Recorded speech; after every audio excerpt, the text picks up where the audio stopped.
Le monde a vécu une semaine dramatique.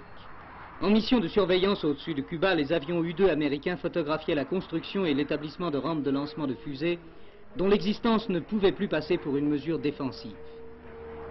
Or, Cuba n'étant qu'à 200 km, les côtes américaines jusqu'à New York étaient tenues sous le feu des fusées à courte portée, tandis que les engins à moyenne portée menaçaient les 2/3 des territoires des États-Unis.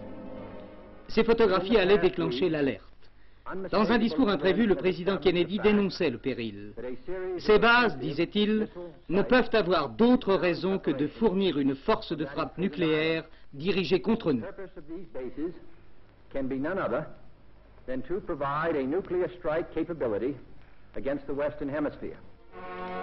Il lançait en même temps le poids de la flotte américaine dans la balance en décrétant le blocus pour tout équipement militaire offensif à destination de Cuba.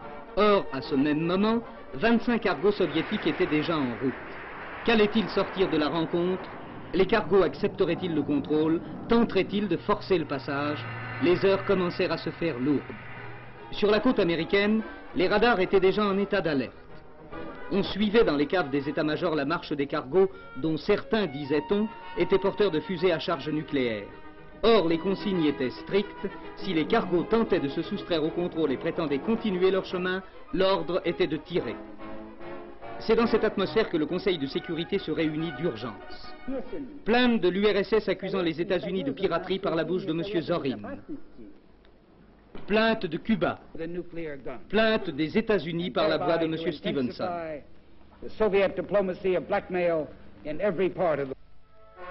Dans le même temps, à l'Organisation des États d'Amérique réunie en séance extraordinaire, la place de Cuba était demeurée vide. Et celle des États-Unis était occupée par le ministre des Affaires étrangères, M. Dean Rusk. L'Assemblée approuvait les mesures décidées pour faire face au danger d'agression venant de Cuba. À La Havane, la fièvre était montée au paroxysme.